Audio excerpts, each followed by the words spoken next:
Hello everyone, welcome to our YouTube channel target for IQ। अपनी आज की इस वीडियो में हम डिस्कस करने वाले हैं section 32 of Indian evidence act, जो कि बात करता है कि statement by person who can not be called as witness, कि ऐसे व्यक्तियों का कथन जिन्हें कि साक्ष्य में बुलाया नहीं जा सकता। ठीक है, तो भाई सेक्शन 32 क्या कहता है? सेक्शन 32 कहता है कि cases in which statement of relevant fact by person who is dead और can not be found is relevant, कि वे दशाएं जिनमें उस व्यक्ति द्वारा सुसंगत तथ्य का किया गया कथन, किससे? रेलिवेंट फैक्ट का किया गया कोई स्टेटमेंट जो क्या होगा? रेलिवेंट हो गया, जो कोई मर गया है या मिल नहीं सकता इत्यादि। ठीक है, तो किसके बारे में बात कर रहा है आप लोग समझ ही गए होंगे। डाइंग डिक्लेरेशन के बारे में बात करता है। तो डाइंग डिक्लेरेशन में के बारे में बात करने से पहले सबसे पहले हम इससे रिलेटेड एक मोस्ट इंपोर्टेंट केस को डिस्कस करेंगे, जिससे कि आपको ये सेक्शन इजीली समझ आ जाएगा। कौन सा केस है? पाकला नारायण स्वामी बनाम एम्परर का केस है। तो इस केस में क्या कहा गया? इस केस में लॉर्ड एटकिन ने कहा कि भाई वो स्टेटमेंट, वो कथन जो कि किसी व्यक्ति की मृत्यु के कारण के संबंध में हो, है ना, जो मृत्यु के कारण के संबंध में हो, कॉज से रिलेटेड हो, या मृत्यु से संबंधित किसी ट्रांजैक्शन से रिलेटेड हो, या जो कथन करता है क्या है कि जो कथन करता है, जिसने स्टेटमेंट किया है, उसकी मृत्यु हो गई है। ठीक है, उसकी कार्रवाई की प्रकृति कैसी भी हो, चाहे वो सिविल हो, चाहे वो क्या है, चाहे वो आपराधिक हो, मीन्स चाहे सिविल हो चाहे क्रिमिनल हो, तो जो कथनकर्ता को कथन करते समय चाहे कि मृत्यु की अपनी आशंका का होना आवश्यक नहीं है, उसने अगर स्टेटमेंट किए थे जो कि रेलिवेंट फैक्ट से रिलेटेड हैं, तो वो क्या माने जाएंगे? रेलिवेंट माने जाएंगे। ठीक है, तो ये किसके बारे में बात कर रहा है? डाइंग डिक्लेरेशन के बारे में बात कर रहा है। तो मोस्ट इंपोर्टेंट केस आपने सबसे पहले समझ लिया। ठीक है, तो अब देखते हैं ये सबसे पहले क्या कहता है। सबसे पहले कहता है कि स्टेटमेंट रिटन और verbal of relevant fact made by a person who is dead और who can not be found और who has become incapable of giving evidence और whose attendance can not be produced without an amount of delay or expenses which under the circumstances of the case appears to the court unreasonable are themselves relevant fact in the following cases, कि भाई ऐसे सुसंगत तथ्यों के कथन, ऐसे relevant fact की statement, चाहे वो कैसे हो, चाहे वो ऑरली हो, चाहे वो रिटन में हो। ठीक है, यदि ऐसा कथन करने वाला व्यक्ति जिसने ऐसा स्टेटमेंट दिया है, चाहे वो ऑरली दिया है चाहे वो रिटन में दिया है, अगर वो व्यक्ति मर गया है, मिल नहीं सकता, या साक्ष्य देने में क्या हो गया? इनकैपेबल हो गया है, या उसे प्रस्तुत करने में क्या होगी? देरी होगी और खर्च अधिक होगा। ठीक है, या फिर अनरीजनेबल लगता है, कोर्ट को क्या लगता है कि अगर उसे बुलाया जाए तो ये अनरीजनेबल है। ठीक है, तो तब ऐसे व्यक्तियों के द्वारा पहले से किए गए कथन क्या होंगे? कुछ परिस्थितियां बता दी कि निम्नलिखित परिस्थितियों में क्या होंगे? स्वमेव सुसंगत होंगे। ठीक है, उन्होंने कुछ क्या कहे थे? स्टेटमेंट दिए थे, तो ऐसे स्टेटमेंट उन व्यक्तियों के अगर वो रेलिवेंट फैक्ट से रिलेटेड हैं तो क्या होंगे? वो रेलिवेंट माने जाएंगे। क्लियर है? इसी के साथ में तुकाराम वर्सेस महाराष्ट्र राज्य का जो केस था, उसमें मैथ्यू नोल्ड ने इसके बारे में एडमिशन की जो कथन किए जाते हैं, जो स्टेटमेंट किए जाते हैं सेक्शन 32 में, उनके बारे में ये बात बताई कि ये क्या होते हैं भाई? ये सब क्या होते हैं? ये रेलिवेंट माने जाते हैं। क्लियर है?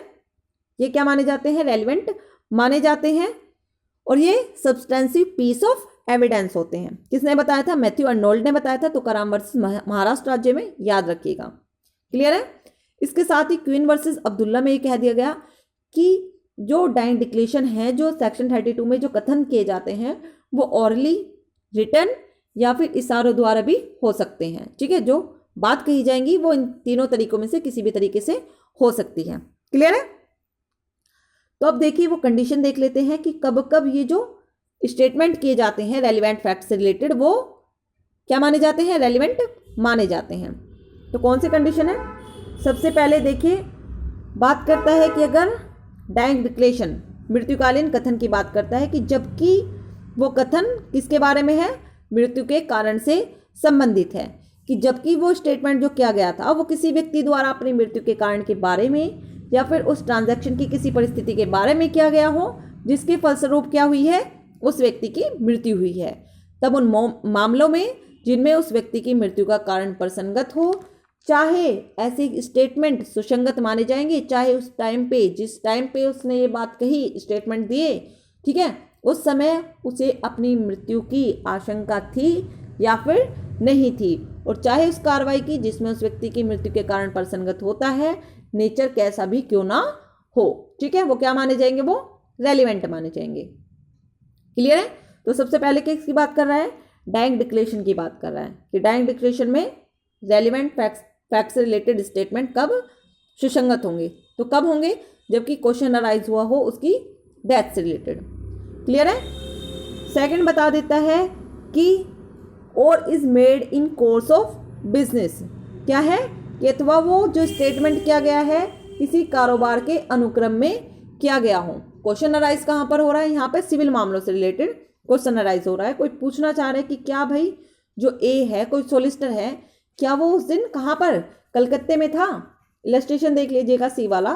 तो क्या क्वेश्चन अराइज हुआ कि क्या ए किसी दिन पर्टिकुलर दिन कलकत्ते में था, तो जो कोर्स ऑफ बिजनेस में उसने अपने नियमित रूप में रखी गई डायरी में एक कथन किया था, एक स्टेटमेंट किया था कि वो एक दिन उस दिन किसी बिजनेस से रिलेटेड विचार विमर्श करने के लिए किसी के पास गया था, है ना। तो उसने डायरी में जो लिखा, अपने कोर्स ऑफ बिजनेस में जो लिखा, तो वो क्या माना जाएगा, वो रेलिवेंट माना जाएगा। क्लियर है? तो entry of course of business क्या होंगी, रेलिवेंट होंगी, ठीक है।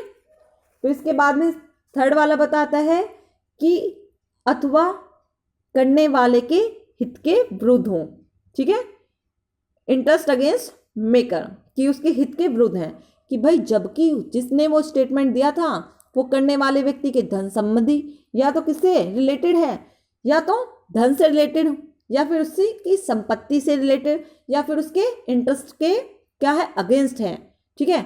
या जबकि यदि वो सत्य होता, अगर वो सच होता, तो उसे किसी क्रिमिनल प्रोसीडिंग में फंसा देता, ठीक है, या उस पर कोई केस लाया जाता या केस लाया जा सकता था, ठीक है। तो वो क्या होगा, अगर उसने ऐसा कोई इंटरेस्ट स्टेटमेंट दिया है जो उसके इंटरेस्ट के क्या है, अगेंस्ट है, तो वो क्या माना जाएगा, वो रेलिवेंट माना जाएगा। देखिएगा सबसे अच्छा इलस्ट्रेशन दिया हुआ है, इलस्ट्रेशन एफ की क्वेश्चन अराइज हुआ कि क्या ए और बी की जो शादी थी वो वैलिड थी, लीगल थी, ठीक है। तो एक जो पादरी था जिन्होंने उसकी शादी कराई थी, तो अभी तो फिलहाल मर गया है, लेकिन मरने से पहले उन्होंने एक स्टेटमेंट किया था कि भाई मैंने जो शादी कराई है उनकी, वो ऐसी कंडीशन में कराई है कि जिसमें उनकी शादी क्या होगी, अपराध होगी। अपराध होगी मीन्स उन्होंने बाइगेमी कराई थी, उन्होंने दूसरी शादी कराई थी उनकी, है ना। और अगर वो जीवित होते तो क्या होता, वो अपराध में फंस जाते और अरेस्ट हो जाते। क्लियर है? तो उनके इंटरेस्ट के क्या है, अगेंस्ट है, तो उनका ऐसा कहना क्या होगा, सुसंगत माना जाएगा, रेलिवेंट माना जाएगा उनका ऐसा कथन।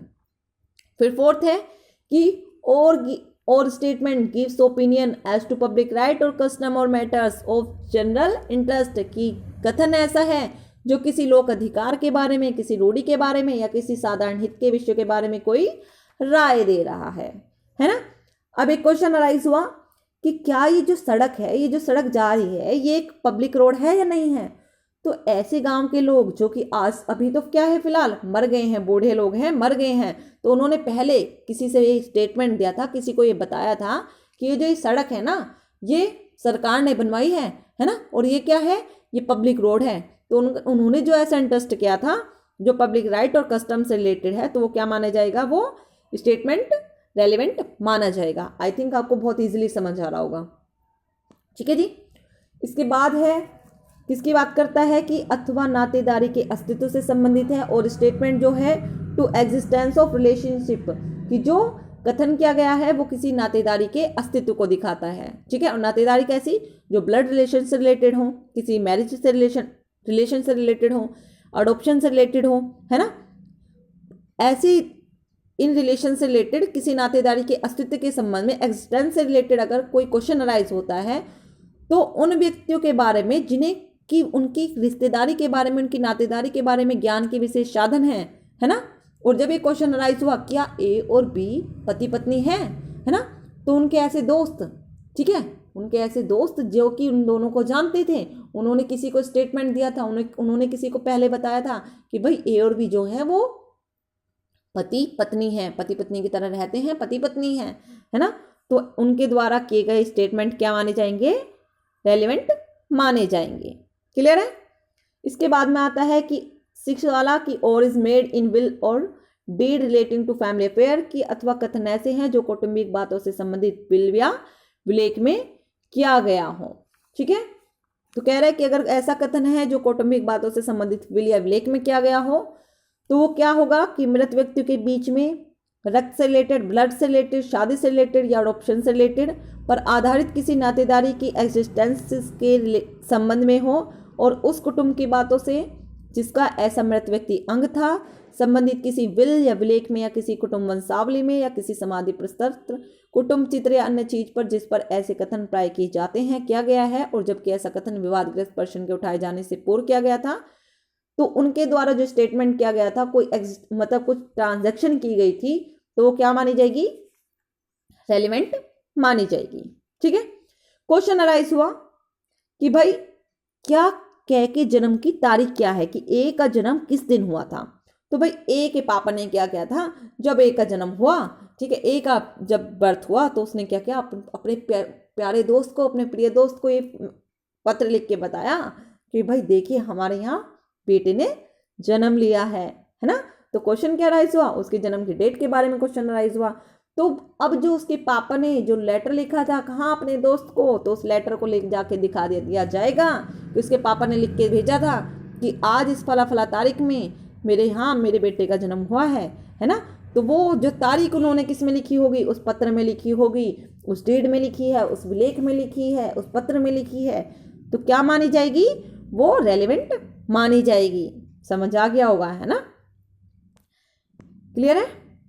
नेक्स्ट है कि ट्रांजैक्शन ऑफ सेक्शन 13 का क्लोज ए विवर्णित कि और statement in document relating to transaction mentioned in section 13 का क्लोज ए कि ऐसा कथन है जबकि किसी ऐसे विलेख, विल या अन्य दस्तावेज में अंतर्विष्ट है जो किसी ऐसे ट्रांजैक्शन से रिलेटेड है जैसे कि धारा 13 के खंड कै में वर्णित है। ठीक है, तो वो क्या माने जाएंगे, वो सब रेलिवेंट माने जाएंगे कि ट्रांजैक्शन ऑफ सेक्शन 13 क्या मानी जाएगी, रेलिवेंट मानी जाएगी। फिर इसके बाद बताता है कि भाई देखेगा इसे एक बार अब आप ना सेक्शन 13 को एक बार वापस जाके देख लीजिएगा। मैंने जो लेक्चर हैं पहले सेक्शन 13 वाला जो लेक्चर बनाया है उसमें मैंने आपको ये अच्छे से एक्सप्लेन कर दिया है ना, तो आपको समझ आ जाएगा इसलिए। फिर उसके बाद में सेक्शन 32 का जो क्लोज सबसेक्शन जो 8 है, ये क्लोज 8 जी क्या कहता है कि और statement is made by several person and expresses feeling relevant to matters in question की अथवा कथन कई व्यक्ति द्वारा किया गया है और प्रसंगत बात से सुसंगत भावनाएं अभिव्यक्त करता है कि जबकि वो स्टेटमेंट जो कई व्यक्तियों ने एक साथ किया था और प्रसंगत बात से सुसंगत उसकी भावनाओं या धारणाओं को व्यक्त करता है तो ऐसा स्टेटमेंट क्या होगा, रेलिवेंट माना जाएगा। ठीक है, कि स्टेटमेंट क्या है, स्टेटमेंट कई लोगों ने किया है। ए ने क्या किया, एक बी का एक फोटो बनवा के रोड पे टंगवा दिया। ठीक है, तो वहां से जितने भी लोग गए वो सब उसे देखते और उसे हंसने लगते, है ना, उसे देखते उसे हंसने लगते। तो जब वो उसे देख कर हंस रहे थे तो इसका मतलब क्या है कि उससे उसकी क्या हो रही है, मानहानि हो रही है, डिफेमेशन हो रहा है, क्योंकि वो लोग क्या बना रहे हैं भाई, उसका मजाक बना रहे हैं। ठीक है, तो उसने ऐसा कोई कार्टून जैसा फोटो बनवाया होगा जिसे देख के लोग हंस रहे हैं, है ना। तो जो बहुत सारे लोगों की जो भावनाएं हैं तो वो क्या मानी जाएंगी, वो रेलिवेंट मानी जाएंगी। क्लियर है। इलस्ट्रेशन लास्ट कि भाई एक दुकान की खिड़की में, ठीक है, एक पिक्चर लगाई गई, एक पेंट बनवाई गई, एक पेंटिंग बनवाई गई। ठीक है, उसके लिए एक पेंटिंग के लिए क्या, कौन के लिए, बी पर ए केस लेके आता है। ठीक है, क्वेश्चन अराइज हुआ कि क्या इसमें मजाक उड़ाया गया है बी का या नहीं। तो भाई इन बातों पर जिन जिन लोगों ने उसे देखा, दर्शकों ने उसे देखकर क्या कहा, क्या टिप्पणी की, ठीक है, क्या कमेंट पास किए, क्या वो हंसे या नहीं हंसे, बहुत सारे लोग जब उसे देख रहे हैं तो कैसा महसूस कर रहे हैं, तो उन सब लोगों की फीलिंग्स क्या होंगी, रेलिवेंट मानी जाएंगी।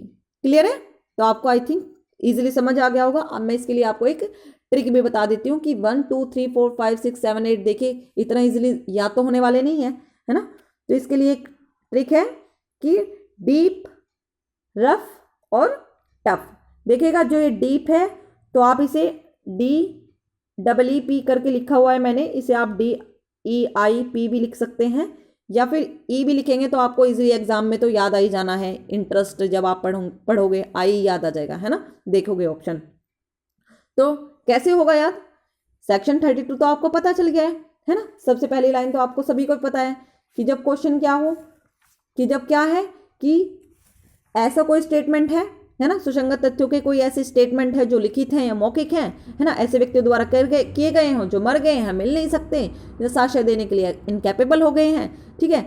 तो भाई कुछ कंडीशन है, उन कंडीशन में जहां के मामले को न्यायालय को क्या लगता है कि अनरीजनेबल है इनका यहाँ बुलाना या बहुत खर्चा होगा, तो उन्होंने जो पहले स्टेटमेंट किए गए थे तो वो क्या माने जाएंगे? स्वमेव रेलिवेंट माने जाएंगे। और कब कब रेलिवेंट माने जाएंगे? इसकी 8 कंडीशन है। तो 8 कंडीशन याद करने का सिंपल सा फंडा, डीप रफ टफ, ठीक है, डीप रफ टफ याद कर लीजिएगा, बहुत इजीली याद हो जाना। डी से डायरेक्ट डिक्लेरेशन, ई से entry of course of business, ठीक है, और ई लिखा हुआ है, ई याद कर लीजिएगा, आई याद कर लीजिएगा, आई इंटरेस्ट अगेंस्ट मेकर, हित के जिसने किया है उसके हित के विरुद्ध है, और पी पब्लिक राइट कस्टम इत्यादि, आर रफ वाला, आर से रिलेशनशिप के बारे में है, एफ से फैमिली अफेयर के बारे में बात के बारे में है, और टी से ट्रांजैक्शन ऑफ सेक्शन 13, और एफ से फैमिली फीलिंग के बारे में है। सॉरी, फैमिली फीलिंग नहीं है, ये फीलिंग्स के बारे में है, ठीक है, सुसंगत भावनाओं के बारे में है। तो आपको बहुत अच्छे से याद हो जाएगा, पूरे लाइन में याद हो जाएंगे। Deep rough tough, deep direct declaration, E क्या है? Entry in course of business, I interest against maker, ठीक है, पी पब्लिक राइट के बारे में बात करता है, रफ रिलेशनशिप के बारे में बात करता है, ठीक है, एफ फैमिली अफेयर, टफ किसके बारे में? ट्रांजैक्शन ऑफ सेक्शन 13, और एफ फीलिंग के बारे में। देखिए कितना इजीली याद हो गया, ठीक है। Thank you so much.